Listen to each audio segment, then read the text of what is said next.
안녕하세요. 어느덧 2026년이 되었습니다. 되게 오랜만에 뵙게 되는 것 같아요. 새해 복 많이 받으세요. 연말부터 특유의 직업병이라고 해야 될까? 불안과 초조가 있었을 때 그래도 욥기를 읽으면서 큰 위로를 받긴 했던 것 같아요. 그러다가 계속 마음을 못 잡고 있는 와중에 또 생활에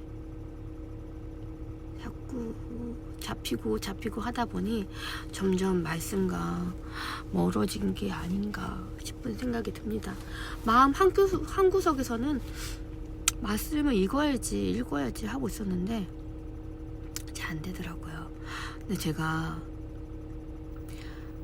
목감기를 또 심하게 앓았어요. 아기가 어린이집에서 이제 감기가 도니까 잘 버티다가 결국 아이가 감기를 걸려오더라고요.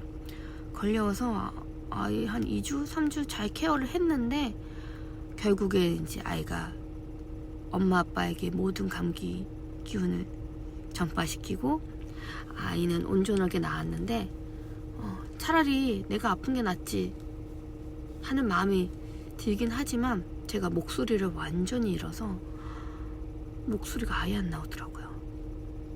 지금은 또 이 목감기가 코감기로 가가지고 또 코감기로 가면은 이게 코가 계속 나오고 막 가래도 생기고 이러니까 또 막 머리도 아프고 그러더라고요. 그래서 컨디션이 좋지 않지만 자꾸 주님께서 말씀을 읽으라는 메시지를 자꾸 주시는 것 같아서 다시 한번 올해도 열심히 말씀을 읽으려고 합니다. 이제 시작해 보려고요. 지난 시간 작년 연말에는 욥기 25장까지 읽었어요. 그럼 오늘 이어서 너무너무나 힘든 고난 속에서 지금 우리 욥 선배님께서 어떻게 헤쳐나가고 계실지 바라보면서 읽어보면서 새해를 시작해 보려고 합니다. 그럼 이어서 욥기 26장 읽도록 하겠습니다. 목소리가 좀 좋지 않은데 그래도 이해해 주세요. 26장 1. 욥이 대답하여 말했다. 네가 힘없는 자를 참 잘 도왔고 기력 없는 팔을 잘 구원하였구나. 네가 지혜 없는 자를 참 잘 일깨웠으며 넘치는 지식을 참 잘 알려주었구나. 네가 누구를 향해 말하며 누구의 영감이 내게서 나오느냐. 죽은 사람들이 큰 물과 물에 사는 것들 밑에서 떠는구나. 하나님 앞에서는 수월도 그대로 드러나며 멸망의 구덩이도 가려질 수 없다. 그분은 북쪽 하늘을 허공에 펼치시고 땅을 공간에 매달아 놓으시며 물을 빽빽한 구름으로 싸시지만 그 밑이 구름이 타지지 않는다. 그분은 보좌 앞을 가리시고 그 위에 자기 구름으로 펼치시며 수면의 경계를 그으셨으며 빛과 어둠의 한계를 세우셨다. 그분이 꾸짖으시며 하늘 기둥들을 떨며 놀랐다. 그분은 권능으로 바다를 잔잔케 하시고 지혜로 라합을 쳐서 피하시며 그분의 입김으로 하늘을 맑게 하시고 손으로 도망하는 뱀을 찌르신다. 보아라, 이런 것은 그분이 행하시는 일의 일부분뿐이며 우리가 그분에게서 듣는 것은 세미한 소리일 뿐이니 그 큰 능력의 우레소리를 누가 능히 이해하겠느냐. 아멘. 27장. 욥이 또 비유를 들어 말하였다. 나의 일을 빼앗으신 하나님, 내 영혼을 비통하게 하신 전능하신 분의 살아계심을 두고 맹세한다. 내 호흡이 내 안에 남아있는 한, 하나님의 숨결이 내 코에 남아있는 한, 내 입술이 결코 불의를 말하지 않으며 내 혀가 거짓을 말하지 않을 것이다. 나는 결코 너희가 옳다고 할 수 없으니 내가 죽기까지 나의 순전함을 포기하지 않을 것이다. 내가 내 의를 굳게 잡고 놓지 않을 것이니 일평생 내 마음이 나를 책망치 않을 것이다. 내 원수가 악인같이 되고 나를 대적하는 자를 불의한 자같이 되기를 원한다. 하나님을 모르는 자가 이익을 얻었다고 해도 하나님이 그 생명을 거두어 가시면 무슨 소망이 있겠느냐. 환란이 그에게 닥칠 때 하나님이 어찌 그의 부르짖음을 들으시겠느냐. 그가 어찌 전능하신 분을 기뻐하겠으며 항상 하나님을 부르겠는가. 내가 너희에게 하나님의 손길에 대해 가르치고 전능하신 분의 뜻을 감추지 않을 것이다. 보아라, 너희가 모두 이것을 보았거늘 어찌하여 헛된 말을 하느냐. 이것이 악한 사람이 하나님께 받을 목이며 폭력을 행하는 자가 전능하신 분에게서 받을 유업이다. 그의 자손이 번성하여도 칼에 죽을 것이며 그의 후손은 배불리 먹지 못할 것이다. 남은 사람들도 죽어서 묻힐 것이며 그 과부들은 울지도 못할 것이다. 그가 비록 은을 티끌처럼 쌓아놓고 의복을 산더미같이 준비해 놓을지라도 의로운 자가 그가 준비해 놓은 것을 입으면 무죄한 자가 그 은을 차지할 것이다. 그가 지은 집은 존벌레의 집 같고 파수꾼의 초막 같을 것이며 부자가 되어 잠들지더라도 가져가지 못할 것이니 눈을 뜨면 아무것도 없을 것이다. 두려움이 홍수같이 밀려들고 폭풍이 밤중에 그를 휩쓸어 갈 것이며 동풍이 그를 날려보내며 그의 처소에서 그를 쓸어갈 것이다.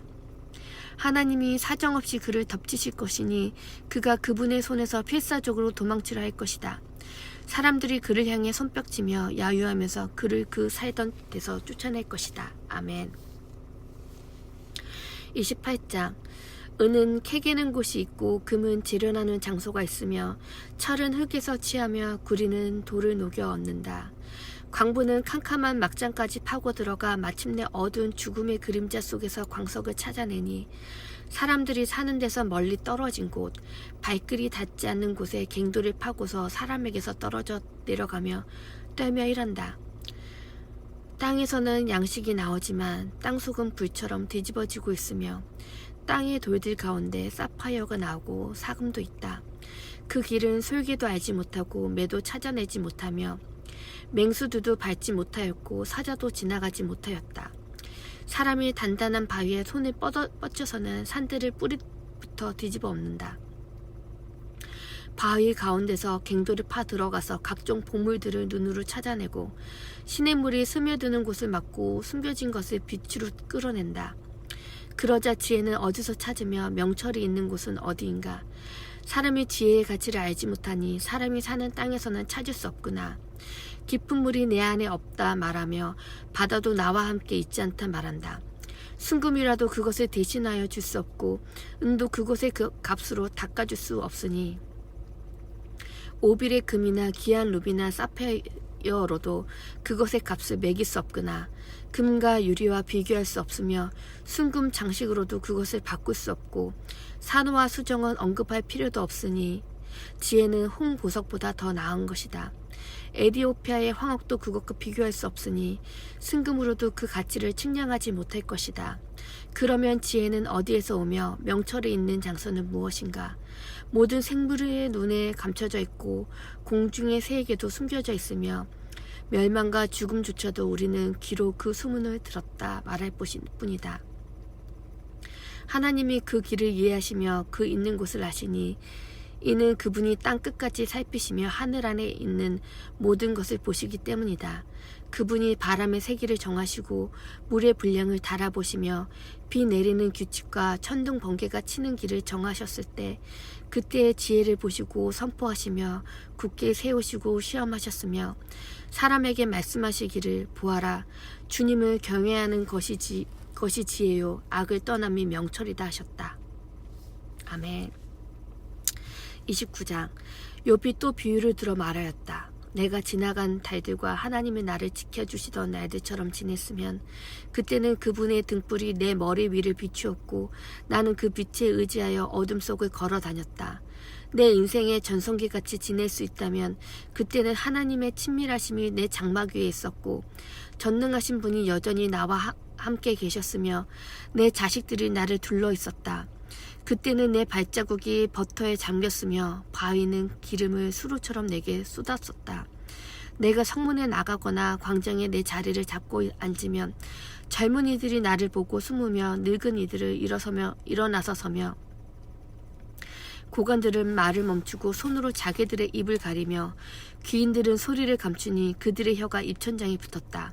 누가 귀로 듣게 되면 나를 축복하고 눈으로 보게 되면 나를 위해 증거했으니 이는 내가 울부짖는 가난한 자와 의지할 데 없는 고아를 구해 주었기 때문이다.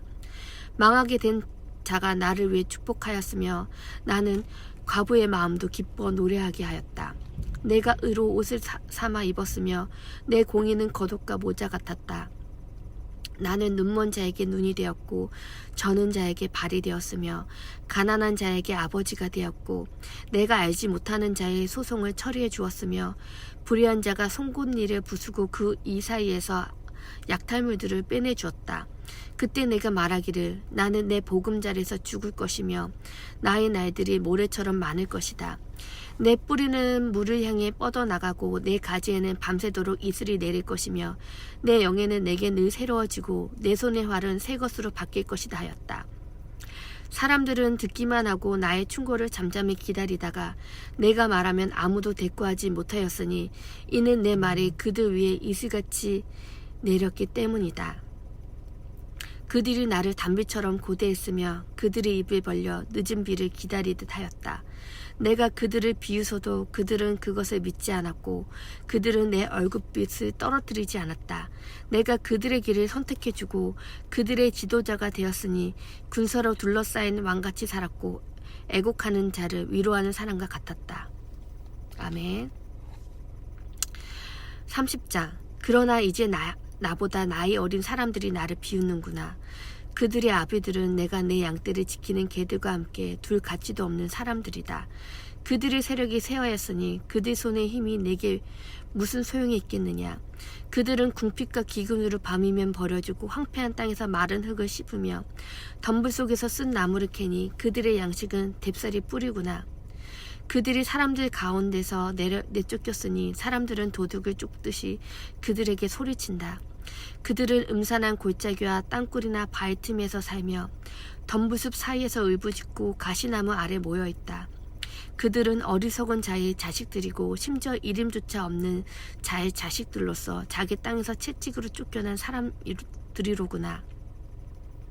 이제는 내가 그들의 노래가 되며 그들에게 조롱거리가 되었고 그들은 나를 혐오하여 멀리하고 내 얼굴에 침뱉기를 주저하지 않으니 이는 하나님이 내 활주를 풀어주시고 내게 고난을 주심으로 그들이 내 앞에서 굴레를 벗어 던졌기 때문이다. 오른쪽에서 무리들이 떼지어 일어나 내 발을 밀어내고 나를 대적하여 멸망시킬 것을 싸우며 돕는 자가 없는데도 그들이 내 길을 헐고 내 재앙을 대촉한다. 그들이 파괴된 넓은 틈으로 오는 것처럼 폐허더미 가운데서 내게로 몰려온다. 두려움이 내게 엄습하니 내 위험이 바람처럼 사라지며 내 부귀가 구름처럼 지나갔구나. 이제 내 마음이 내 속에서 쏟아지고 고난의 날들이 나를 사로잡으며 밤에는 내 뼈가 쑤시고 나를 깎는 듯한 고통이 쉬지 않는구나. 하나님의 큰 능력으로 내 옷을 지시고 옥기처럼 나를 휘감으셨으며 그분이 나를 진흙 가운데 던지시니 내가 티끌과 재같이 되었구나. 내가 주께 부르짖어도 주님은 응답하지 않으시며 내가 서 있으나 주님은 보고만 계십니다. 주님은 나를 잔혹하게 대하시며 주님의 권능의 손으로 나를 박해하십니다. 주님은 나를 바람 위로 드셔서 불려가게 하시고 폭풍 가운데서 사라지게 하십니다. 내가 알고 있습니다. 주께서 나를 죽음으로 인도하시며 살아있는 모든 사람들을 위해 정하신 집으로 이끄실 것입니다. 그러나 사람의 폐허 속에서 어찌 손을 내밀지 않으며 재앙 속에서 도움을 구하려고 부르짖지 않겠는가. 내가 고난의 날들을 보내는 자를 위해 울지 않았던가. 내 영혼이 빈궁한 자를 위해 근심하지 않았던가. 진실로 내가 복을 바랐는데 화가 있고 내가 빛이 고대했으나 어둠이 찾아왔구나. 내 속이 끓어오르고 잠잠치 않으니 고난의 날들이 내게 임했구나. 나는 햇빛이 없는 곳을 침울하게 다니다가 회중 가운데 일어나 부르짖는다. 나는 이리 형제요 타조의 친구가 되었구나. 내 살갗은 겁게 타며 벗겨지고 내 뼈는 열기로 인하여 탔구나. 내 수금은 애곡이 되었고 내 피리는 통곡하는 소리가 되었구나. 아멘. 욥기 30장까지 읽도록 하겠습니다.